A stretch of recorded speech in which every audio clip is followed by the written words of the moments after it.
Welcome back, guys. My name is Sham, as everyone knows. A lot of the guys on this channel have been here for a very long time, so they know exactly what I'm about. I'm one of those you may call nutty crypto analyst that doesn't follow the rule books, right? Never have, never will. I don't follow the media, I don't follow the news, I don't follow influencers and whatnot. When everybody else is saying something, I usually end up saying something different. I have a lot of conspiracy theories. I mean, obviously, to do a conspiracy, you need to conspire with somebody. But here, it's just theories that I have, right? Which may be considered as conspiracies, whatever, or conspiracy theories, whatever. But the point is that's the kind of stuff I do here. Now, today, it's got nothing to do with any conspiracy theories or anything. And I don't want to even talk about charts, to be honest, right? I don't want to even talk about chart, even though it just reminded me my chart's not active. So I've got to activate my chart so I can see and observe the market for what it is.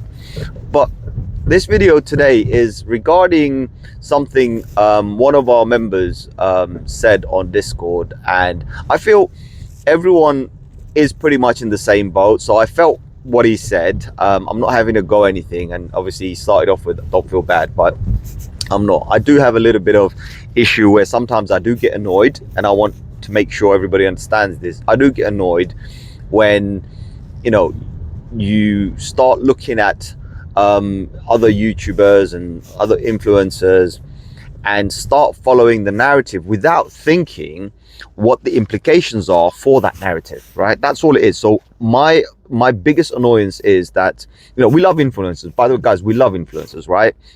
There's a really big one, big YouTube channel I follow a lot, Coin Bureau. I love his content, right?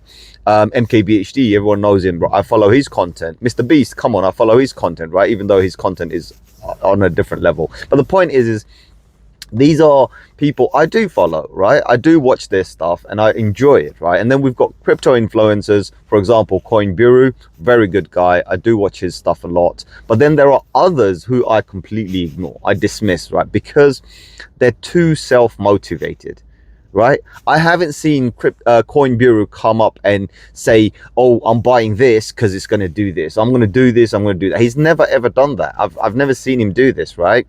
So hats off to him. He used to be, he's a British guy, but he's now currently residing in Dubai, whatever, right? But the point is, he's honest, and I like that. And he's only giving you the facts that is available to him, right? So he may get it wrong every now and then based on the information that he's got, but he does a really well-researched video. So here I'm promoting his channel, right? I'm promoting his channel because he's a freaking good channel, right? For crypto, I love him.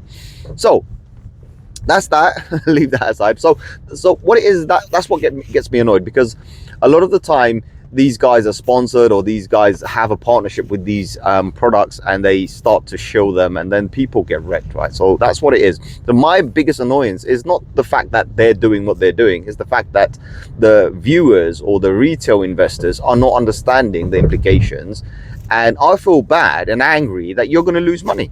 That's all it is. So I just like to give you a bit of caution. So anyway, now that that's over, let's go into the section that I want to talk about. So basically, he's mentioned how he's always kind of not been able to, sell the top, right? Or buy the bottom. He hasn't been able to do that, right? And I understand him completely, because guess what? You're not the only person. 99% of people in any investment have the same issue. Now, I've given it a name. I call it possession, right? Where you're like possessed, like there's some sort of a poltergeist or something possessing you, right? One of those kind of stuff, right? So you get possessed to the point where you can't press that button. Doesn't matter how hard you want to, your mind, your heart, your soul, everything, your family, your friends, everybody's saying, dude, just press that button, just sell. But for some reason, your finger doesn't want to go there. You have zero control over your finger. So that is telling me that you are possessed, right? You're possessed. So that's the name I've given it anyway. So the point is that happens, and it happens to most of us. It happens to the best of us. It happens to me, right? I have done this in the past, right? And I've done it over and over again, and then I've regretted, oh, I should have just sold it at there, right? Oh, I was up like $500, I should have just sold it. Oh, I was up $5,000, I should have sold it there. Believe me, hindsight, right, is a bitch, right? But that's the reality. We don't have hindsight, right? So we can't regret those kind of things. We make mistakes along the way, but we have to learn from them. We have to observe our own mistakes, not pick up on what other people did. Forget about what mistakes I've made. Forget about what I got right, right? What I did right and what I did wrong. Forget about all of those. None of those matter, right? Or any influencer, what they've done right, what they've done wrong. And you see many of those things. People are happy to talk about their wins, right? But nobody's ever really there. Ready to admit their losses, right? Whether it be trading or anything, they don't want to give you the sad news, because remember, the sad news doesn't come with dopamine, right? Doesn't, in cryptosphere, doesn't come with dopamine, right? Or sorry, hopium, right? Or I call it dopium and hopium, right? So basically, there is that fix that you're looking for, that high that you're looking for, isn't there, right? I'm not going to give you that, right? And I've also always mentioned this. I said, I'm never ever going to give you hopium or dopium, right? Which is dopamine, basically. I'm not going to give you that. I'm just going to be real with you, right?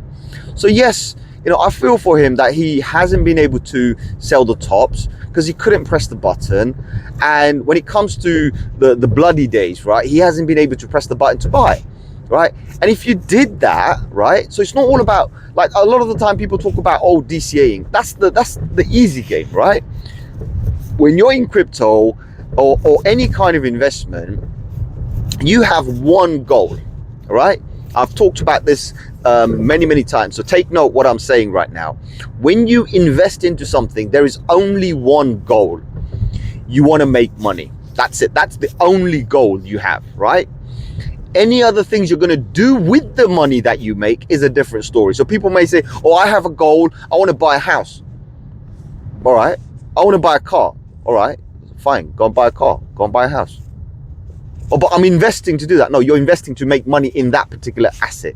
Once you made that money in that asset, then you're going to convert that money into a house, into a car. Does that make sense, right? So your goal of investing in anything, doesn't matter, right, is only to make money. That's it, right? So that's the goal. Then we talk about, a lot of the people will talk about phase. Oh, we're in phase 1, phase 2, phase 3, phase 4 of the market, right? Fine. There's only 2 phases, right? Again, take note, there's only 2 phases. You buy, phase, right? That's phase 1. You sell, phase 2. Doesn't matter what part of the cycle you're in. Talking about cycles, take note. People have said, this is cycle 1, cycle 2, cycle 3, cycle 4, 4-year cycle, 1-year cycle, 2-year cycle. I can go on cycle and cycle. Point is, there's a cycle within a cycle, provided you know that every cycle has 2 phases. You buy and you sell. That's a cycle for you, full stop, right? Now you can have 100 cycles within that cycle, doesn't matter. So again, it's all about perspective. It's all about narrative, right? If you're sitting there and thinking, right, we're in phase 1, we're just not going to dump, we're going to hold there, hodl, right? We're going to hodl, and we're going to make it. We're going to go to the moon. It's not going to happen, because within that time, we're going to have 2 phases. You're going to buy and you're going to sell. And then you're going to have cycles within cycles, right? And you're in it to make the money, nothing else. So that keeps when I think like that, it keeps my mind clear. Absolutely keeps my mind clear, right? I'm not selling you courses here. I have zero gains from you people here, right? Anybody that's coming to watch my video right now, I have absolutely nothing to gain, to the point where recently I even stopped putting links below my description, right? Forget it. Why? For what? Because people think that I'm trying to collect some links and get some people to subscribe. Forget it. I don't really care. Now you go and choose whatever. I used to recommend exchanges and this and that, and I still have the list, right? I still have the list. But I'm not going to give that to you anymore. Unless you ask me for it, I'm not giving it to you anymore. Why? Because people think I've got something to gain. What? Seriously? No, guys. I have absolutely nothing to gain from you. Me putting this video out here, I have nothing to gain from you. Maybe if you're generous enough, you might give me a like, right? Or maybe if you haven't subscribed yet, you might subscribe. That's it. That's all I'm ever going to gain from you. I'm not going to gain any monetary value from you. I'll probably get more hate than more love from you, but that's fine by me. I don't care. I'm here to say what I'm going to say, and I have the guts to sit on a video and say it, right? And I'm telling you what needs to be done. That's it, right? So you go in and you do that. I've talked about cycles, I've talked about phase, I've talked about what you're there for. So those are the kind of thought processes you have. Now, when you start practicing these thought processes, your mind becomes numb, right? You'll become numb. I've probably mentioned on another video or something, or somewhere recently, I mentioned I had this great conversation with someone and they were talking about this. Basically what happened was, so I met someone who I know for a long time, and I know their entire life history, right? And I know that recently they've been going through a lot of pain. So I'm very empathetic towards people who are going through a lot of suffering and family issues and whatnot. So I understand, you know, I'm happy to listen. I'm a very good listener. So I sit there and I just listen, right?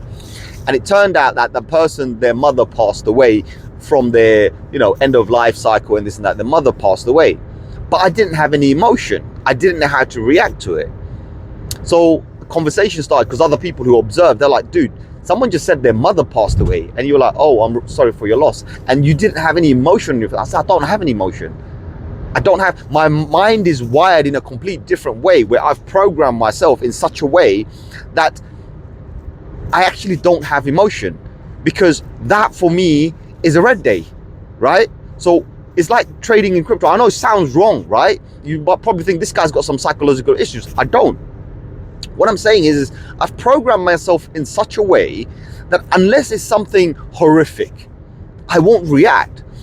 Why I won't react? Person was 90 something years old.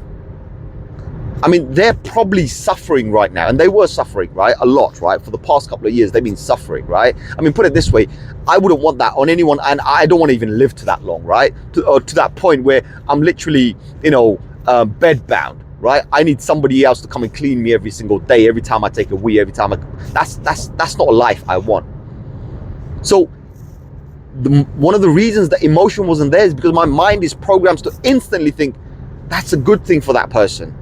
Yes, I'm sorry your mother passed away at 90 plus it was, right? I'm sorry, but I think it's a good thing. I think it's a good thing because she's not suffering anymore. I'm not thinking about you and your emotions right now. I'm thinking about what your mother went through. Does that make me look bad? If it does, good luck. That, you know, by all means, go ahead, call me bad. But that's how I thought about it. I thought this person must have been suffering emotionally, mentally, psychologically. Imagine you are bedbound, right? You are bedbound and you've got no one to tell what you can do. You have no willpower, no energy to go get yourself up and go to the toilet and do something. You're bedbound. That's suffering. That's humiliation, right? So now that that person's, you know, released themselves and they're gone, they've passed away, they had a good death, right? They died while they were sleeping. It's a good thing, right? So you see, it's all about perspective.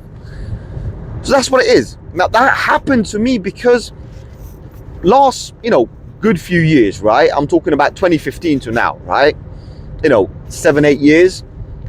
I've been I've been working on it. I haven't mastered it yet, right? But I've been continuously programming myself, right? Literally been programming myself that, okay, I need to be able to have zero emotion if I have a loss. I need to have zero emotions when I have a win, right? And what that means is I have complete control. If I think I've done enough and I've had my target set, right? 20-30%, and we're going to talk about 20-30%, right? And I've pressed that button to sell, I have zero emotions because I know I'm in profit. I'm happy, I'm in profit, right? But then I'm going into strategy right now. My mind is going into analytical mode and I'm like, okay, I bought it here, I sold it there, I made 20%, I've got 20% more money than I started with. I maybe had 1,000 cryptocurrency, 1,000 of this particular coin. So I had 1,000 coins. Well, now I can buy 1,200 coins for the same money if the market retraces back to where I want it to. Maybe not even that. Okay, let's be a little bit more realistic and say maybe it's just going to dump 10%. Well, I've got 10% more chances of buying 10% more coins now. So I can buy 100 more coins now. That's how I'm thinking. Market's bloody, it's red, it's a red day. And I'm thinking to myself, can I get 10 more?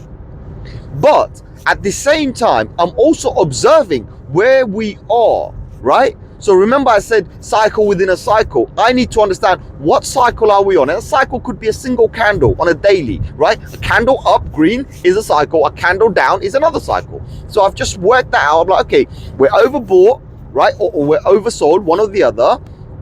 Do I enter or do I exit? You know, it's a simple thing, simple method, right? So that's all I'm doing, just looking at the market, looking at the greater market as well, not focusing too much energy onto, you know, the cycles or the phases, right? But I'm using the phases within a cycle and I'm trying to make money. And my goal is to accumulate more, right? Because remember, my end goal is what I do with the money, not the beginning goal, which is to make money, right? So I've done that and I've accumulated and I've done that, right? Now, of course, I advised him. I said, look, it's a bit hard, I understand, but what you have to do is the second you buy, and on most major cryptocurrency exchange, apart from the DEX. Now, DEX is different. So there is a different strategy for DEX, right?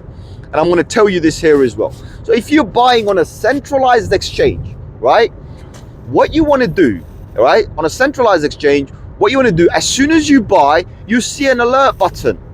And on the alert button, tell it what to do, right? Trigger a price increase, right? If the price goes above, notify me. And your exchange will do that free of charge, right? Free of charge, guys. You're going to get that alert sent to you. Of course, there's a strategy on how you do it. So if your target price is, say, for example, $40,000 today, you want to keep, like for BTC, you want to keep it like maybe $500 below, because you want to be alerted before. So the trick is to be alerted before, not exactly on the dot. Exactly on the dot is a different story. I'm going to tell you that as well, right? So when you set up alerts, you want to be alerted before you hit the trigger price, the target price. That's what your alert should be, right? That's your alert. Now, say for example, you have a target price. That's where you want to sell, right? So you've said, right, I'm going to sell exactly at that price. You've made your mind up. You've even gone out with your chisel and hammer and you've now carved it into a stone, right? That's my mind up. I've done it. I'm going to sell it exactly at that price. Well, what you do, remember the alert system. So you have your alert to wake you up, to say, guy, it's, you know, dude, it's coming up to that level, right? Wake up. Now you want to start looking at the charts, right? And then what you do, you also set up a actual sell order. So you have a sell order. Again, major cryptocurrency exchanges will allow you to do this beforehand.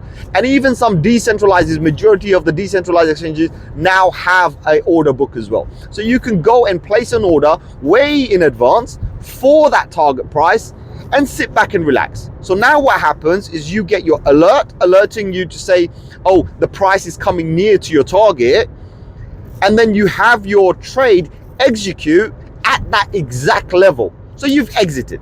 Okay, now you're going to probably say, well, what if the market moves up another 10%? By all means, that's where the emotion comes in. That's where the fact that if I pressed up, I have the control to sell the button at the price I want, right? I'll let it go. I'll let it go because I know that after, like, my target price would be usually based on rejection points, right? Or the Fibonacci levels, whatever you want to use. There are multiple, you know, techniques people use. Some people use ABCD waves, some, you know, Elliott waves, this, that, whatever. So many different Wyckoff, this, that, whatever. Use, you know, we haven't heard of Wyckoff yet. I'm sure Wyckoff's going to come in soon as well. A lot of you guys are going to hear about. I usually say fuck off to Wyckoff, right? But anyway, the point is you're going to get all of these expert analysis coming in very soon. But we don't need none of that. All we want to know is, where did we have a previous resistance, or where did we have a previous support? Because on the reverse side, so if we ever had a resistance, right, you know, on a particular level, and we break that resistance, then in the future, that same resistance becomes our support, right? And vice versa. If we had a support, then in the future, if we're below the support, it becomes our resistance. Simple, right? So we know where our resistance are and we know where our supports are. So easy peasy, right? That's it, easy peasy. I know you're gonna say, oh, it's easy for you to say. No, it's not easy for me to say. It's freaking easy peasy. You go there and you put a horizontal ray, a line, and you draw it, and that's it. All right, it's simple. You don't need technical, you know, MACD, this, that, whatever to tell you. You just go on a thing and you look for that curve, you look for where that, the triangle pyramid shape is, right? And you go and you put it on that top of that pyramid. And if you see a downward pyramid, then you put it again on that. That's it, simple. That's your resistance, that's your support. It's so simple, right?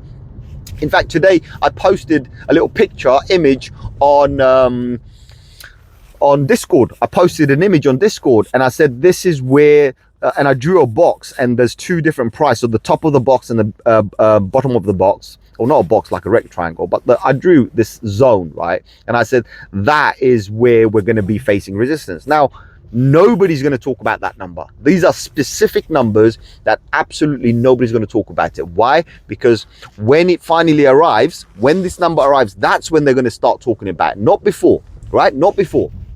Because again, a lot of people are not seeing the market for what it was and what it can be, right? Based on the chart. So we're not looking at news, ignore everything, right? So I've talked about this as well. I ignore news, ignore everything. All I'm doing is just looking at the chart. Here's the chart, that's it. What's the chart telling me? This. When is the chart not relevant? By the way, let me give you this, right? This is so funny, right? So a lot of you guys may be thinking, this guy's just chatting a whole bunch of nonsense. What the hell is he talking about, right? News does matter. Yes, it does matter. For FOMC meetings do matter. No, not for us in the UK. Not for us in the UK. It matters in the USA. And it doesn't matter for crypto. It matters for everything. So again, don't take things out of perspective. Don't take things out of context, right? Understand what it really is, right? Just don't jump on one narrative and go with that, right? So let's say one doesn't chart matter. Well, I'll tell you when a chart really doesn't matter, right? And there are plenty of examples. Well, I don't have to say it, but you're going to figure it out. When a company goes bust, when an institution goes bust, when an individual goes bust, right? When a whole project goes bust, right? When the entire project people have sold, dumped, rejected, done whatever, right? Or it's under some sort of a scandal. That's when the chart doesn't matter anymore, right? That's when a chart doesn't matter anymore, because what are you going to see on a chart? Chart will not predict to you that it's about to go to zero, right? Chart will not give you that. Remember, after it's gone to zero, the chart will say, oh, actually, it's gone to zero. So that's when a chart is not relevant. Also, when is a chart not relevant? I'll tell you when it's not relevant. To a certain extent. When we've come to zones where we've never discovered before, all we have is the open sky in front of us and we have nothing. We have no previous data, current data, anything to suggest or tell us where we're going to go. It's an open space. There's no candles. There's nothing. There's no data, right? That, exists. So on those times, we are going to be hypothetical. We're going to make projections. We're going to do predictions. We're going to do Fibonacci's, whatnot, in order to guesstimate where we could go to, right? But there is nothing there for us to say this is certainty. But when it comes to support and resistance, you can say it with certainty, because these are all based on previous history. So again, when you want to sell, when you want to buy, you base it on that. Simple as that. And you could do it on a daily, you could do it on a weekly. Of course, the greater the time, the more accurate the data is, right? Let's just say that way, more accurate the data is. Some of you guys have actually probably noticed. So when I start focusing on a particular coin and I'm like, okay, I'm going to put all my resources in one coin, right? So there's millions of coins, 2 million plus coins right now. But I've recently focused myself onto one particular coin. And I said, right, that's where my energy is going to go. And when I'm on that, I've even traded, bought and sold on hourly candles. And you're going to hear this and you're going to be shocked, right? You're going to be surprised. You're going to go, this guy is absolutely freaking insane, right? He should be locked up and the key should be thrown away. And you're right. But then listen to me carefully. I've bought a coin which went up by 1 cent. 1 cent. That's like nothing. 1 cent. But I had thousands and thousands and thousands of 1 cent going up at the same time. So the difference for me was a lot. Even when I went and traded it, the fees was like $20 or $30 fee. It was nothing, because the amount of money you made because of every single cent going up on every single one of those holdings. Think about that. It's all about volume. So I did volume. I didn't care if it was 1 cent. I'm still in profit. How crazy is that? That's what you have to look at, right? So that's how I did that one, right? I didn't care if it goes up, it goes to the moon. I don't care. for me, it was like, okay, I've put this much money in. How much money have I made? I've made more. Okay, how much more can I buy now? Now I can start adding that fund to my portfolio and then have more. So if I, as I said, if I had 1,000 coins, now I can have 1,100 coins or maybe 1,200 coins, right? That's what it was, because I can see that, okay, it's up, but it doesn't look good. Everything is indicating it might come down. It's an opportunity. It's only a cent, but that's fine. Over thousands and thousands and thousands, it's a lot. It's a lot. So that's how you sometimes got to play as well, right? And you know, I am possessed sometimes, but this time I wasn't possessed. So I was like, because it's a strategy. I made a strategy this season. I said to everybody as well, I said, guys, this season I'm going to try and stay away. I've mentioned it on videos as well. I said I'm actually staying away from most altcoins. I may do some pump and dumps, but I'm not going to be hodling anything. This particular season now, right? So this current bull run that we've had, right? It's not a bull market, it's a bull market, but you know, a bull market doesn't have to be the next 2 years or anything like this, or it could be, it doesn't matter, right? But it's definitely a run. So on this run, I'm being strategical. I'm waiting for the major correction to come in before I jump into the big boys. But right now, I am playing with small ones, but I'm playing with volume. Volume is very important. Even half a cent over 1 million coins is a lot of money, or 1 billion coins is a lot of money, right? So that's how I'm playing this particular game. But I just wanted to kind of just talk about it so everybody kind of gets these kind of understands what I'm coming about, right? What I'm talking about. Because look, yes, everybody has the same issue. We can't buy at the right time. We can't sell at the right time. And we can't predict, right? We don't have any crystal balls to predict. Nobody can, right? But we have data. We have charts that will tell us what needs to happen, right?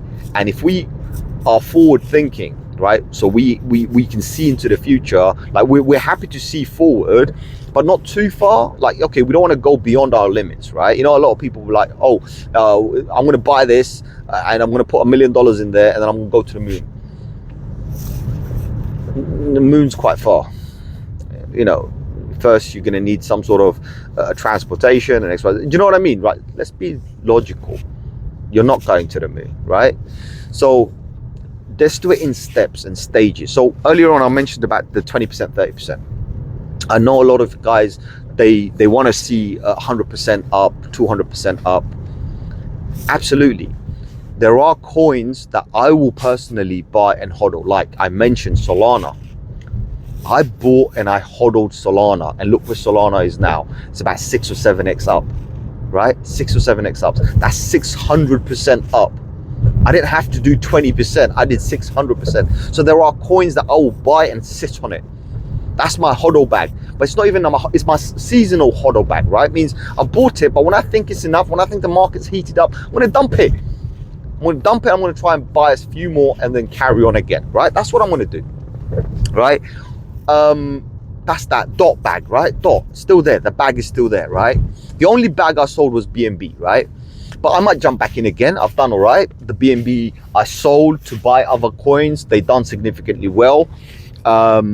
You know, by even a cent. But the point is now I can actually cash out of that, put it back into BNB and let BNB roll with it. Do you know what I mean, right? So that's what I'm going to do. But 20-30% is very important, because if you have coins that you're not so sure about, right? But you can see there's volatility in the market.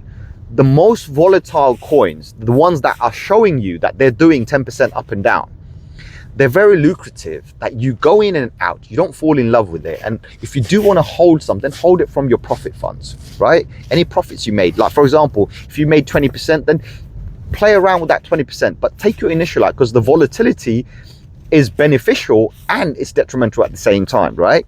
So we know that this volatility is unmeasurable. If it goes up 10% and comes down 10%, up and down every day, well, you never know when it's going to quickly pump all the way up to the moon, or when it's going to literally dump to zero, right? You don't know. So there's a lot of risk in volatility. So you want to play it carefully. Like, okay, I'm in, I'm going to make 10%, 10%, 10%. I'm going to take my initial out. So that's your 100% is out. Now, whatever you play with, you can take the risk. You can go out, do some leverage, do whatever you need to do, right?